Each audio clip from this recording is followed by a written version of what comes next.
Hello viewers, welcome to Knock TV. Today I am going to introduce you a new structure in English language, that is having plus V1.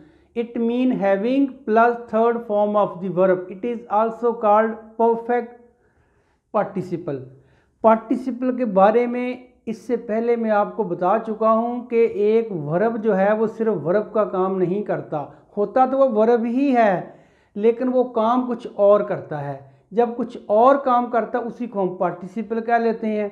लेकिन इसको समझाने के लिए, participle को बताने के लिए वर्ब को साथ लिंक करना ज़रूरी है, क्योंकि दोनों का कंपैरिजन कराए बगैर आपको समझ नहीं आएगी।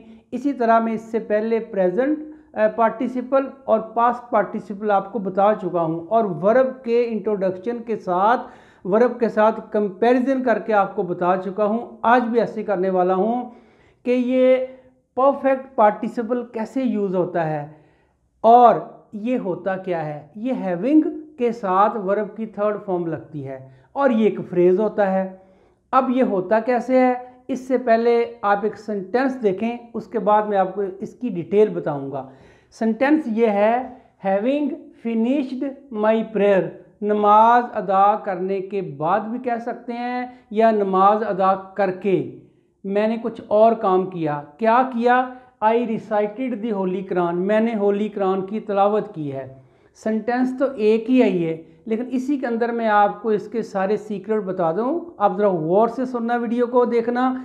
अब देखें, उसने कहा है कि नमाज पढ़ने के बाद मैंने कुरान पाक की तिलावत की। वो ये भी तो कह सकता था आफ्टर सेइंग माई प्रेयर, ऐसे भी सही है, बन सकता था। लेकिन एक फॉर्मल तरीका होता है पढ़े लिखे लोगों का कि वो कैसे बनाते हैं सेंटेंस। बन सकता है ऐसे, आफ्टर सेइंग माई प्रेयर, नमाज पढ़ने के बाद। ये स्ट्रक्चर लगाना क्यों ज़रूरी है? क्योंकि ये आपकी इंग्लिश में यूज़ होता है, इसलिए आपको बताना भी चाहिए। तो हैविंग फिनिश्ड, काम ख़त्म, कोई भी काम ख़त्म करने के बाद, ख़त्म करके, ये भी मीनिंग है इसका। यानी दो काम कर रहा है, आदमी एक है, एक आदमी दो काम कर रहा है एट अ टाइम। पहले उसने नमाज पढ़ी है, फिर उसके बाद उसने कुरान पाक की तिलावत की है। तो जब इस तरह का स्ट्रक्चर यूज़ हो कि मैंने ये काम करके फिर ये काम किया, एक आदमी दो एक्शन कर रहा है। पहला हैविंग प्लस V1, ये आपका हो गया परफेक्ट पार्टिसिपल यहाँ तक।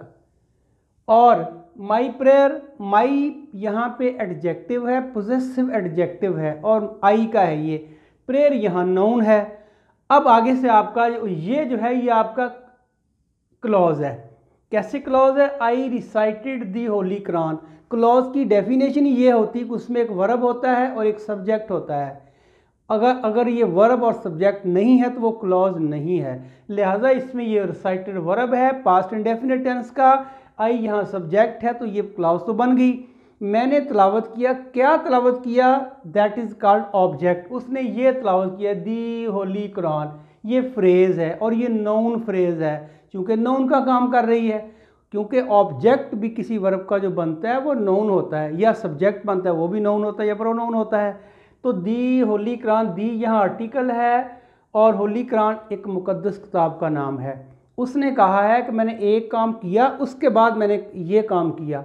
अब दूसरे सेंटेंस इसको और अच्छी तरह से इसको वाज़ेह कर देगा। वो क्या है? हैविंग टेकन ब्रेकफास्ट, नाश्ता करने के बाद या जब मैंने नाश्ता कर लिया तो क्या किया? हैविंग टेकन, ये मैंने आपको बताया, ये स्ट्रक्चर है, परफेक्ट पार्टिसिपल है, ब्रेकफास्ट नाउन है, नाश्ता करने के बाद या नाश्ता करके, ही सब्जेक्ट है, वेंट वर्ब है, टू ऑफिस क्या है यहाँ?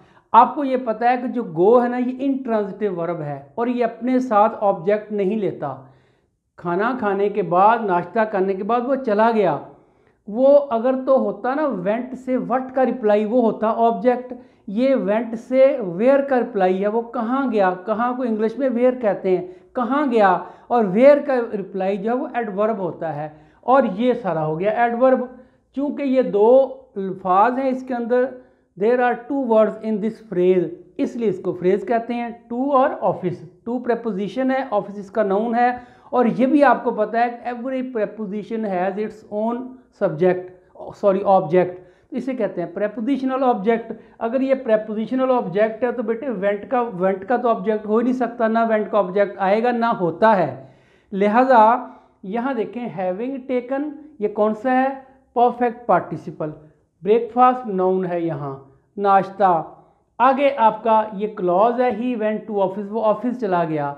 दोनों सेंटेंस को मिला के देखें, एक काम करने के बाद उसने दूसरा काम किया है।